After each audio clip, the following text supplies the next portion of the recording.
It was well past midnight as I drove home from my new job. The pay wasn't too good, and it was far from home. But I really had no choice considering I was behind on rent. Exhausted from working a long first day, I just wanted to get home and sleep. I thought I knew the way back, but I had arrived during daylight hours when it was easier to manage my new surroundings. Streetlights were scarce, which I hadn't noticed in the afternoon. And to make matters worse, it was snowing. Somewhere along the way, I must have taken a wrong turn, and soon I was completely lost. After driving aimlessly through unfamiliar neighborhoods, I finally came to a traffic light. I was relieved, as it meant the highway was nearby. I was almost positive it was to the right, but the light was red. A sign in the corner stated, "No right turn on red." Who was I to argue with all capital letters?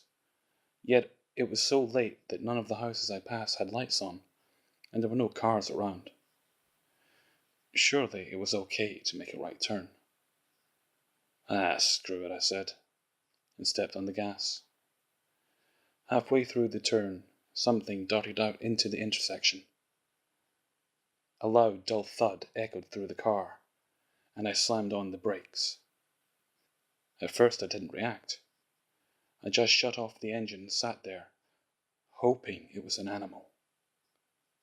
Once the initial shock wore off, my hope turned to assumption. I exited the car with my fingers crossed and my breath held. As I rounded the front of the vehicle, I saw the legs of a child. My heart sank in my stomach and I fell to my knees, sick and ashamed. I stood up, but not straight, and walked closer to the child. It was a girl, possibly around 8 years old. She had a little blue backpack and must have been holding a sleeping bag that was now lying unraveled a few feet away. She lay face down, her blonde hair covered in dark red blood. One by one, delicate snowflakes touched upon her lifeless body. In the headlights, she resembled some kind of fallen angel. I felt I was being taught a lesson, a harsh one at that. I returned to the car and dialed 911. As I waited for help to arrive, I went over the incident in my head. Even though it was a mild violation, I knew I couldn't tell him I made an illegal right turn, especially when it resulted in such a tragedy. As far as anyone was concerned, the light was green. The police arrived with an ambulance, and I went to greet them. When I tried to show them the girl, she had disappeared. There wasn't even blood on the ground, nor an imprint in the snow. "You say you hit someone and they were right here?" "Yes, I saw them. It was a little girl, I swear to God." I had no idea where she had gone, and why there was no evidence that anyone was hit by a car. I probably seemed crazy. "Well, they must have run off. You checked to make sure she wasn't breathing?"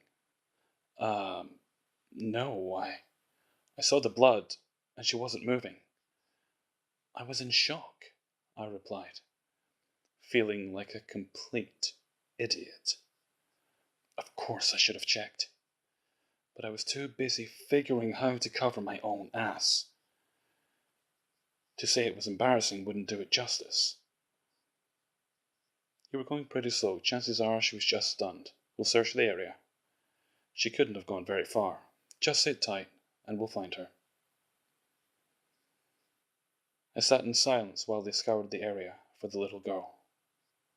Somehow, I knew they wouldn't find her, as there were no footprints. My eyelids were getting heavy, and I kept seeing flashes of the little girl's body whenever I would drift off for a moment.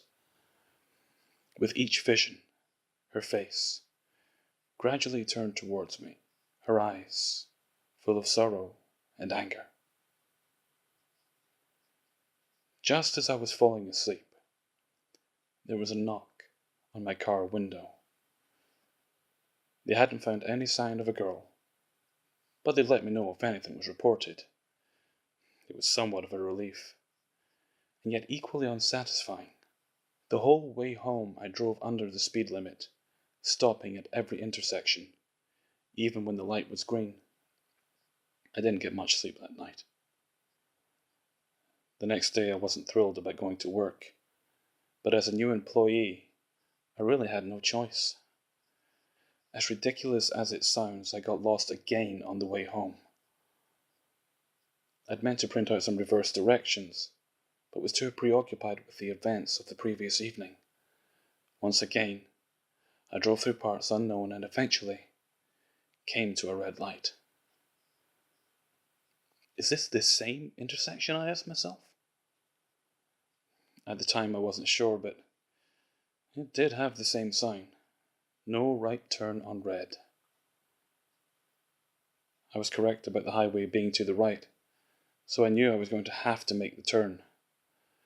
This time I would wait until the light changed.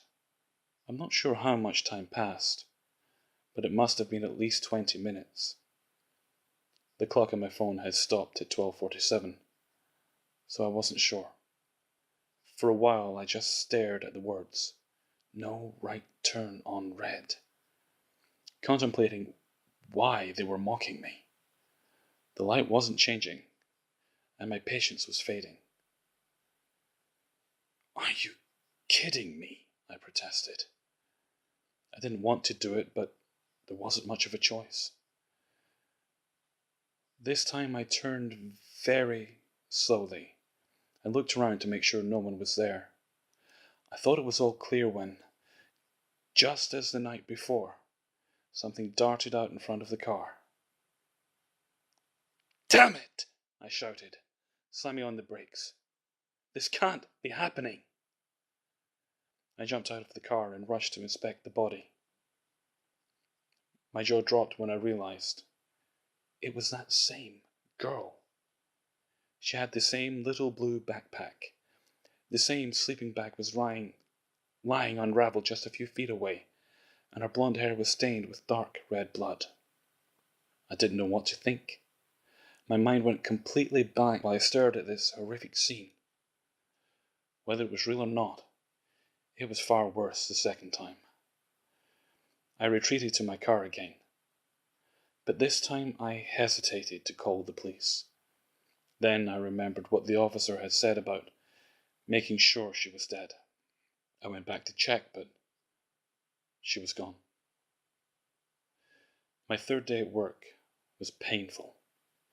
I couldn't concentrate under the circumstances, and no one was going to understand or be sympathetic.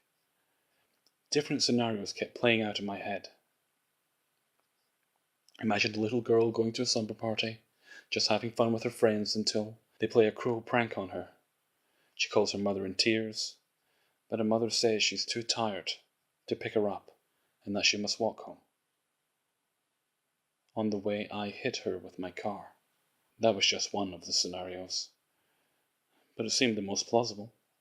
I started to think she could be a ghost who had already been struck by someone else's car. Perhaps it was a hit and run, and now she needed someone to find out who the killer is. But why me? When my shift ended, I was reluctant to leave. After driving to work a few times, I had already memorized the way home, but I was still afraid of that intersection, that sign. I drove cautiously with eagle eyes, and eventually emerged onto the highway, invoking a collective sigh of relief from every cell in my body.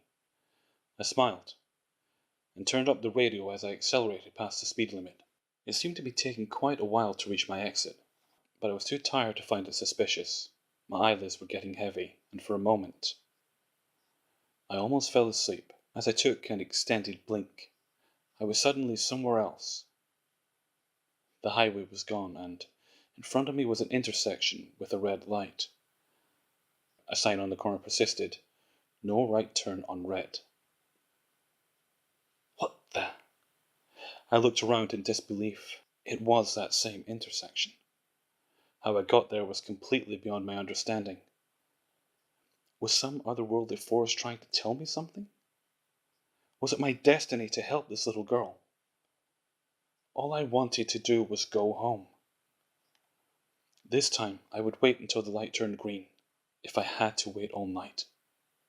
I think I sat there for a few hours, but my phone had stopped at 12:47 again. Perhaps the little girl died at that time. The light was still red, and I knew it was never going to change. Something was reaching out to me for help.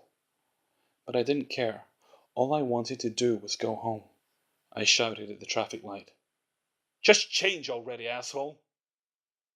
As if it would be intimidated. As I became more irate and delusional, the thought of killing the little girl a third time became almost desirable. But then I remembered how I felt each time.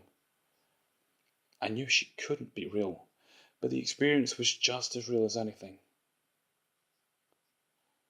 I shook the notion and put my hands firmly on the wheel. I couldn't sit there forever. So there was only one thing to do. "Screw it," I said, and I made a left.